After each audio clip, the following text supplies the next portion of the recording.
explosive move looms as Bollinger Bands reach the tightest points all year, but it doesn't necessarily mean to the upside. I thought I'd add that. Bitcoin, crypto, morning tea. Hey. Good morning, everybody. My name's pianomattyb. That is Scaramucci's. This is your morning tea. A brief glimpse into the crypto markets where the sun's shining, where the wind's blowing. All the humble opinion of this piano Zamboni bringing the data. The FOMO index has fallen down to 52 from yesterday's 61. Bitcoin dominance is 55.1%. 24-hour volume is 77 billion. The overall market cap, 2.31 trillion. Give or take 100 million. Well, the FOMC meeting has come and gone, and like all meetings for the past year or so, it read the same script as always, leaving things unchanged, and a big old burger de nata as the main course. But it still managed to rattle the robot quant bots to execute their sell algos, but we talked about this, so it should have come as no surprise to anyone in this boutique community when Bitcoin price action, she had a little dump. 0.2% fib. And if we see continued downward pressure, our next fib to keep our papers on is a 50% fib down, 64.3. Lord love a duck. She didn't do just that.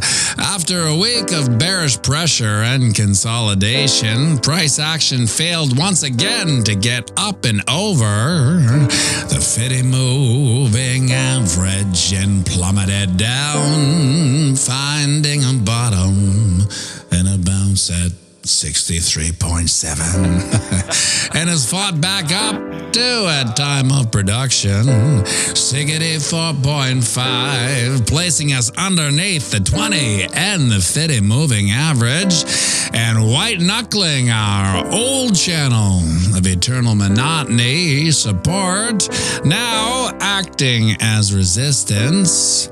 My heartbreakingly bullish outlook for today would be to recover back up to this level of consolidation at 66.3, where we would meet the headwinds of the 20 moving average.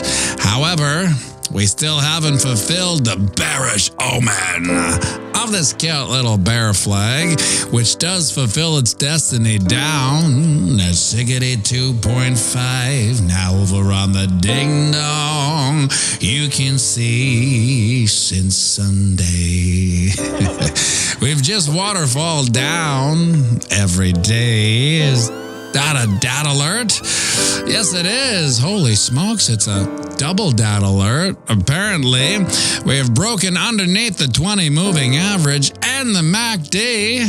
Well, she's crossed bearish. You gots to be kidding me. Oh well, the last time this happened, and strangely enough, both these signals happened at the same time back on June 11th, where we subsequently witnessed a 22% drawdown before recovering back up. So where would a 22% drawdown take us from here? Well, it's EGADS way down at 50.3-ish. Shouldn't you stick to the ABBs, pianomattyb? The YouTube crypto holy grail of always be bullish. Yes, I should, but I don't, because that would essentially be lying to y'all. But hey, doesn't mean it has to. Just means it has, and that it could again. After all, 75% of August monthly candles close red, so it wouldn't be crazy to see some more bearish dog days down in a historically bad summer month of doldruminous bloods. And I just made the word doldruminous up just now.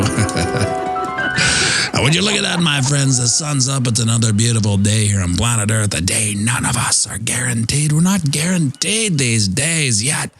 We're lucky enough to have anyway. So get out there, knock 'em dead, and remember, we're playing the same game as our psychopathic elected leaves. That's right, it's the long game. So zoom out and have a fantastic day.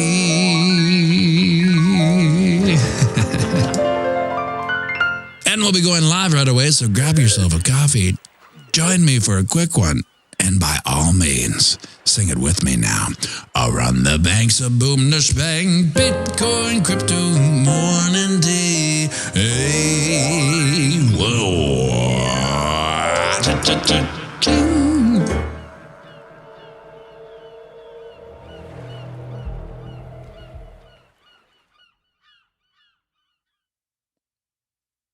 Doldruminous. Yeah, it derived from doldrums. To describe something that is in a doldrum would be doldruminous, sharing similarities to that which is in a doldrum. Doldruminous. No whistle today. Sneaky Pete vapes. There it is. Yeah, it doesn't mean it has to happen. It just means it has, and it could. All right, so it's no big deal. We know that in the summer doldrums, it's very doldruminous. Trying to normalize that. You know, the way the propaganda arm of the government, the mainstream media, will brainwash everyone into thinking something. They just say it again and again and again and again and again. Doldruminous. Maybe today, sometime in your day, you'll be describing something and you'll say, well, you know, it was rather doldruminous. If you do, let me know. Come back tomorrow. Say, hey, guess what? I used the word doldruminous. Sneaky Pete Vaporizers asked me yesterday what was my top 3 80s bands, and I said Prince. What was number 2? Men at Work, because it has some significance. Because when I was in grade 1, we used to come home from school and do air bands to Who Can It Be Now? And Dr. Jekyll and Mr. Hyde on the B-side of that. And I didn't say what my third one was. And of course, my third one is Appetite for Destruction. However, it's hard. I almost don't call it an 80s album because it was basically the end of the 80s, so to speak, when Appetite for Destruction came out. I think it was 86, 87, not sure. And that's when the 80s, you know, pastel colors, bright sun ices with the big collars. What else? Varnays, Ocean Pacific. That's when, bang, it ended because Appetite for Destruction came and demolished the 80s, and everything went in a different direction after that. The rest is musical history. But just, I know I didn't want to leave people. I can't sleep. What's pianomatty's third favorite band in the 80s? How am I supposed to do that? I can't believe he ended the stream without saying it. Anyway, it's Appetite for Destruction. Because what an album that is. As I've said before many times, I was in a band called Clowns and Roses, where we dressed up as clowns and we did Appetite for Destruction from start to finish. And it was maybe one of the more fun bands I've ever been in. I played Izzy Stradlin's parts, he was the rhythm guitar player extraordinaire in that band. I don't think he's in it anymore, but he was in Appetite for Destruction. And we had an unbelievable native singer. What do we call him now? Native Aboriginals? I don't know. He was an Indian. I think that's what they call him here, or maybe I don't even know what they call him. He called himself an Indian. He called himself a big old Indian. He was about 6 feet tall, maybe 300 pounds. And he had this upper range from doing all the powwow singing, right, hammering on drums. He developed this amazing high range. First Nations, yeah. I don't even know if it's First Nations anymore, to tell you the truth. Hassan Fef. He had this unbelievable high range, and he could sing Axl Rose better than Axl Rose could sing Axl Rose. And then one day, right before our biggest, one week before our biggest show, it was going to be a Halloween show. All the stars were aligning. What better show for Clowns and Roses to play than a Halloween show when everyone else was dressed up? And of course, he just left a text at us and said, "Hey, I hope you have a great show this weekend." We're like, "What? What do you mean?" So, yeah, I moved to Toronto yesterday. What? Yeah, he just, he picked up and moved to Toronto. And that was it. Never saw him again. And come to think of it, when I told people I was playing in this band with this singer, I won't say his name, they said, "Ooh, you better watch out. He's pretty flighty." And I didn't mean they were literally saying flighty. I thought maybe he was ditzy and he couldn't, he had is bad with practices or something. But no, he was literally and figuratively flighty. He took a flight, and we never saw the little rascal again. So we didn't actually fulfill the bearish omen of this cute little bear flag right here. We got some bounces at 63.5. Now, does it feel like the dump is over? I don't feel like it. We're just not bearish enough for it to turn around. I like things to get, when we're bullish, when we're hella bullish, well, we know a retracement and a pullback's going to come. When we're hella bearish, when, the sky's falling and everyone's like, I can't handle this anymore, well, we know we're going to get a reversal. And I feel like we're not bearish enough. And so when I say that the August, do I have August? No. Where did I put August? Oh, yeah, here it is. August's. This is the monthly chart. So we closed August basically even, minus 0.6%, which is basically very dull draminess of a month, if I were to describe it. Oh, no, sorry.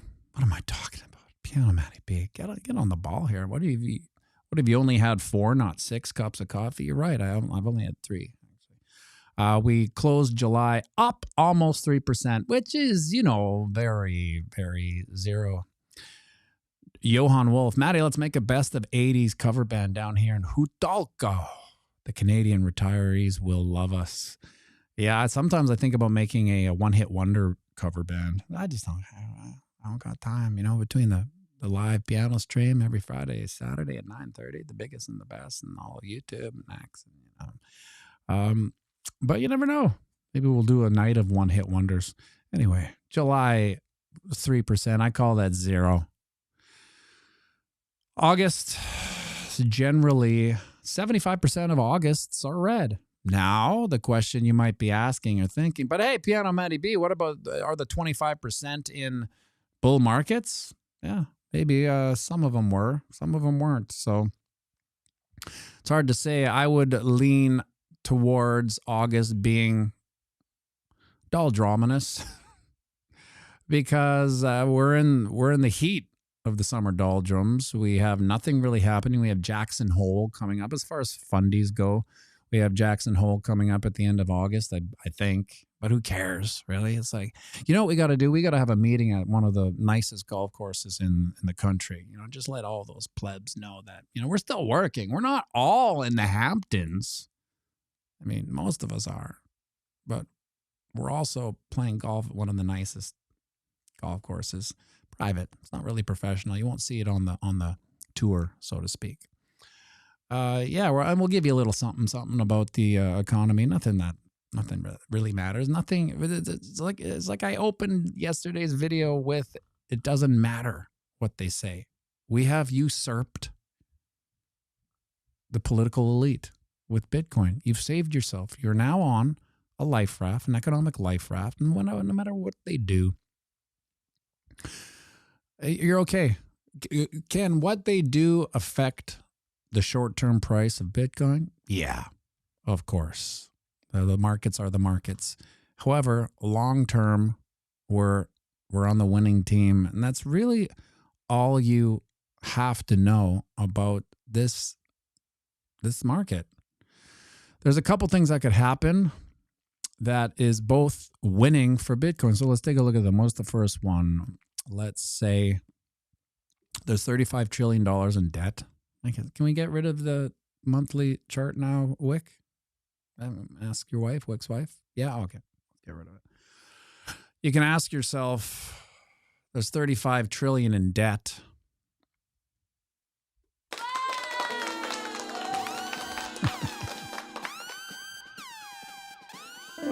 Wick's wife, fine 89. She's a pianomattyb OG. She says, doll drummerness looks like a bunch of letters smashed together, but it's fun to say. Doll drummerness all day. Sometimes it comes together. Sometimes the rhymes work. Sometimes they don't. Thank you very much for the super chat, Wick's wife. 35 trillion in debt. Okay, well, how are they going to get out of debt? They're not going to earn their way out of debt. They're going to print their way out of debt. That's just, who cares what they're saying? It doesn't matter. They're going to have to print themselves out of debt. And that's going to inflate hard assets. Now, the silver lining to that scenario is, let's say they start pumping to oblivion and Bitcoin goes to $1 million. Well, $1 million isn't going to be $1 million as we know it. You know, probably at that point, a loaf of bread might be $100 for all we know. So you get what I'm saying. The relativity of inflation and the price of Bitcoin will be adjusted. So what are they going to do? We all know that. This isn't economic rocket science. They have to print their way out of $35 trillion in debt. I don't even know if they can do that, really. So if they can't do that, let's go to option B. They default. Now, this is a lot of pain that would happen in a default. And it would eventually pump Bitcoin's bags. We know that. There would be a massive flight to safety. But before the flight to safety, there'd be some hard times. So we are talking on Friday, I think Friday, yeah, with the Wicks and Carl Elder and Misko, that Bitcoin will usher in a small economic dark age before it gets better, if you know what I mean. So it's not like we will switch from fiat blood money, Federal Reserve printed into oblivion, useless paper, to Bitcoin, and it'll just be sunshine and happiness. There'll be a dark era. I don't know how long it will be. Obviously, I don't really know anything, but the transition will be quite dark and quite painful and quite clunky until we do see. Now, this sounds a little hyperbolic, but we'll see a human renaissance. The likes we haven't seen since maybe the last Renaissance, which was brought on by a different monetary regime change as well, if you want to go back in history. And so it's not always pretty when we transfer to that. So those are the two scenarios that I can see playing out for Bitcoin, both not that great for humanity short term. But we're not short-term humanity investors. We know that this is a long game. And if it's not a long game for you, you're going to feel the pain. You're going to feel the pain. That's why there's never been a better meme than Nick Cage going crazy in the car, that convertible, and then the other guy, I can't remember his name, just going, you know what? We've all seen it because he's oblivious with a low time preference, long looking out. You know, for me, it's at least 2 cycles because I look at it as Duke being 18. So all this movement, I really don't give a shit about. It just goes up and down. And we know even now, like we are in this channel of eternal monotony, going nowhere fast. It's boring. It's the summer. That's why I go to the beach, read a book, right? Because it's not. Who is this? Is this the Duck Duck? Can't see. Are you? I'm wearing a black sweater. Oh, are you? You wearing a green sweater? Oh, you're a little bit, yeah.